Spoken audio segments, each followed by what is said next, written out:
Hi everyone, Effa here from Malaysia, your partner who shares the same interest like you in fraud management. For your info, I have worked in various industries, banking, telecommunication, and startups, particularly in fraud management.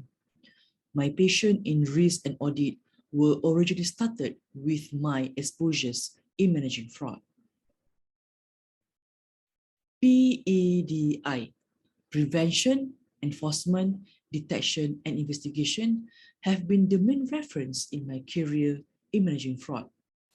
This is the framework I embedded in the fraud management scope of work. From the task of detecting, preventing, investigating fraud cases, as well as driving the recovery efforts in the fraud process, have truly been my passion in fraud management for 15 years. Truly my satisfaction in adding value to the organization by way of minimizing revenue leakages and raising awareness to the employees not to commit fraud.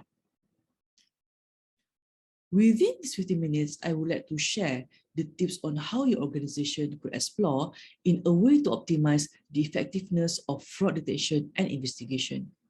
But first of all, let's understand what fraud truly means. Fraud is a deception which involves trickery and confidence with the purpose of monetary gain.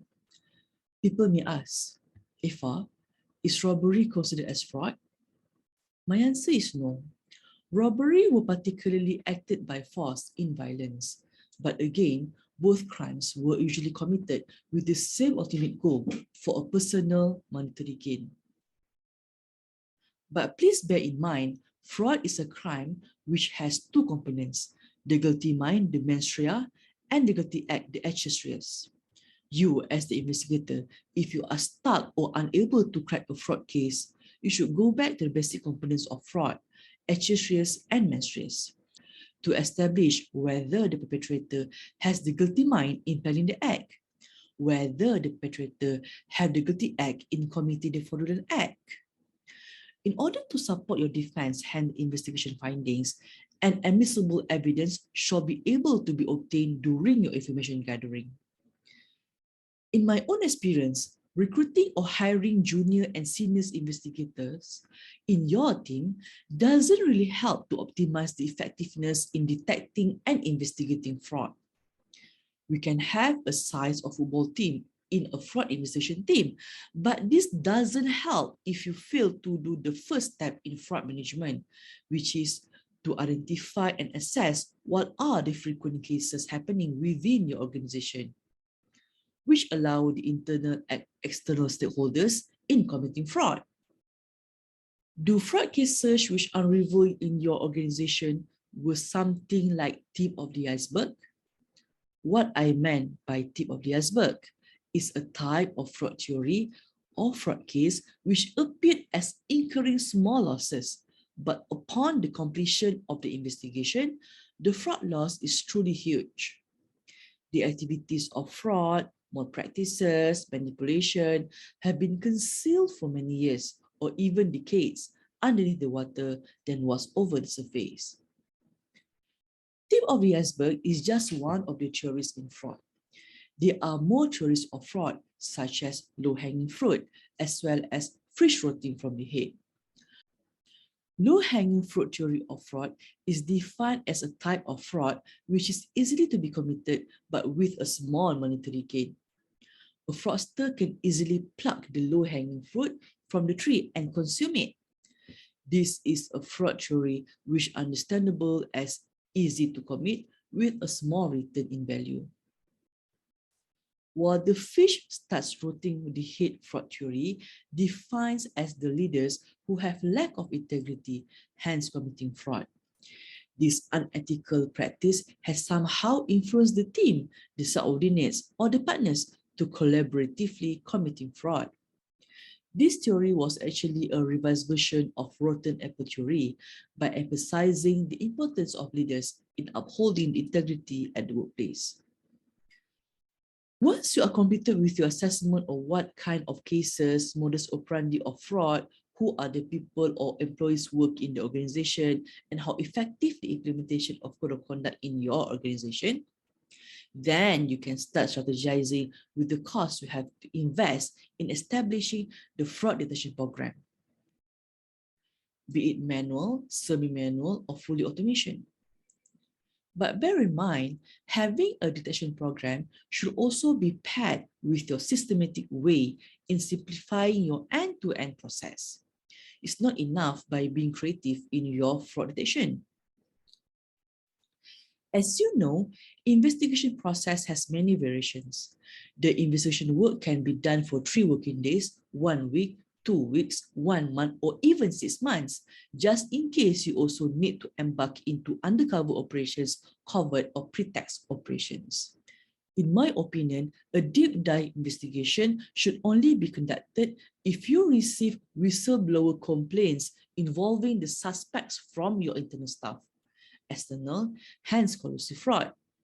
Don't waste your time in investigating a case with baseless evidence or hearsay. For the external fraud involving your customers, or we call it as bad actors, you should be able to invest your time in an innovation project to invent your own fraud detection system. Having a risk score or fraud score would really help you to minimize your time in detecting fraud, and at the same time, you don't have to review your coordination fraud rules with the stakeholders, even in the team of yours. Usage of artificial intelligence, machine learning, and deep learning are the best methods you can explore. You should start with a small attempt first in automating, hence generating the fraud rules within your capacity, then to test this prototype with the actual and previous data of fraud. Start with a few rules first, then gradually to increase the number of fraud rules. To optimize it by way of prioritizing the fraud rules that have high accuracy of fraud rate, hence the true positive fraud. If you have more budget to spend on fraud detection, I think it would be best if you can subscribe to one in the market. But for me, I would prefer to have an in-house development first prior to subscribe to one in the market. Because the effort to test, to integrate the system would consume much time, not only for the investigators, but also for the product and engineering team, for example. And if your organization is a startup, it's best that you can identify at which level or size of your startup. Is your startup at the level of cockroach? If your startup at the level of pony, centers, unicorn, decacorn, or heptacorn? Just a quick definition, a cockroach size of startup is a startup with total valuation less than $10 million, while pony valuation around $10 million to $100 million, centers $100 million to $1 billion, unicorn $1 billion to $10 billion, decacorn $10 billion to $100 billion, and lastly, heptacorn with the valuation more than $100 billion USD.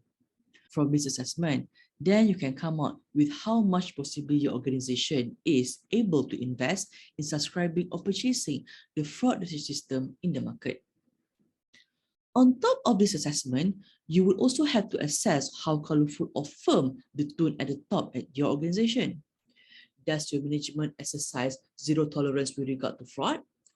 Or perhaps fraud cases with small number of fraud losses perhaps is something tolerable while the company is trying hard to acquire a wider customer base. Harmonizing zero tolerance together with the ultimate goals to increase acquisition size of customer base could really be a difficult work.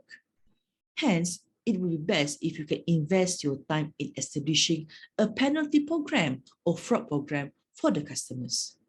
The customer could be given a chance to be on the platform in your business, provided that they have been warned or reminded appropriately. Bear in mind, there are various types of fraudsters, and most of them are the first offenders who would not commit fraud again if there is no opportunity, there is no loophole in the process allowing them to commit fraud. As I mentioned earlier, on top of fraud detection, the next important thing in fraud management is how you optimize your investigation work. There are many types of investigation, but we should start with the simplest step first by way of doing test investigation. Do the desk investigation first by collecting the relevant and admissible evidence for the case prior you conduct the site visitation. Visiting the site of the crime without having enough evidence in hand will just waste your time, drain your energy, and even worse, the suspect may have already targeted you for investigating them. It will be best for the investigation team not to deal directly with the suspect unless you already have enough evidence in hand and are able to meet them personally for clarification session. A session for you to conduct the interrogation session or the interview solely for information gathering or confession from the suspect. Make sure during your interview or interrogation, you have a witness accompanying you and the session are recorded with the permission of the suspect in writing. Get their consent to record and put a clause that they are giving the statement without force or duress or promise of return. Again, keep it professional. Do not annoy the suspect. Avoid the violence, no threatening, and be observant and focused, especially when the suspect starts to give an inconsistent statement throughout the proceedings or session. The inconsistency in the statement will help you to strategize what would be the next question you would like to ask, hence the jackpot. But most importantly, please ensure you end the session with a positive note.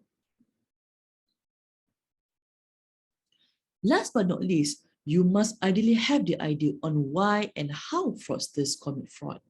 What could be their motive, what could be the opportunity, and what could be their rationale? What are the mediums in committing fraud?